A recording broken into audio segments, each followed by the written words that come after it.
देवगड तालुक्यातील मिडबाव आणि तांबडेक सीमेवरील समुद्रकिनारी असलेल्या सुरूच्या बनाला भीषण आग लागली आहे. या आगीत निसर्गासह सरकारी मालमत्तेचे कोट्यावधीचे नुकसान होण्याची भीती निर्माण झाली आहे. महाराष्ट्र पर्यटन विकास महामंडळाने कोट्यावधी रुपये खर्च करून उभारलेल्या मात्र अद्याप उद्घाटनही न झालेल्या बीच कॉटेजेसना आगीमुळे धोका निर्माण झाला आहे.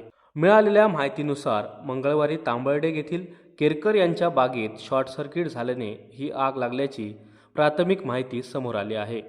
आगीचे वृत्त समजताच मिडबाव ग्रामपंचायतीचे सरपंच भाई नरे यांनी तातडीने देवगड जामसंडे नगरपंचायतीच्या अग्निशमन दलाला पाचारण केले.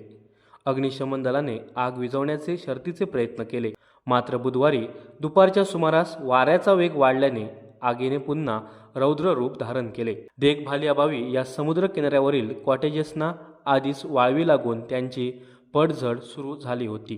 त्यातच आता आगीचे भीषण संकट उभे राहिल्याने कोट्यावधी रुपये खर्च करून उभारलेला हा पर्यटन प्रकल्प उद्घाटनापूर्वीच उद्ध्वस्त होणार की काय, असा प्रश्न उपस्थित होत आहे.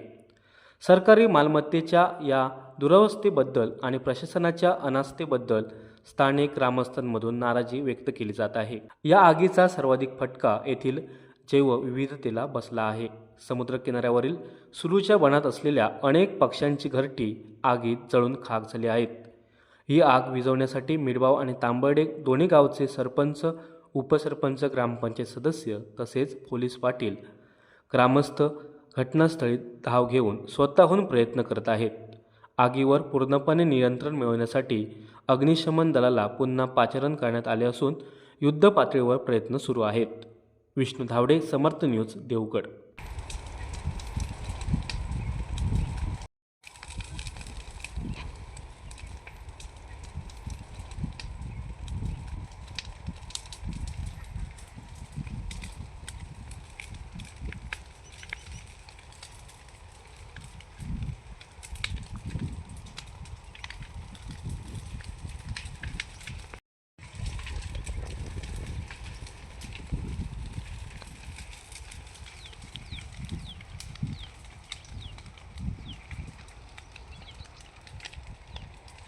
समर्थ न्यूज चॅनल यूट्यूबवर सबस्क्राईब करा व बेल आयकॉनवर क्लिक करा आणि रहा अपडेट.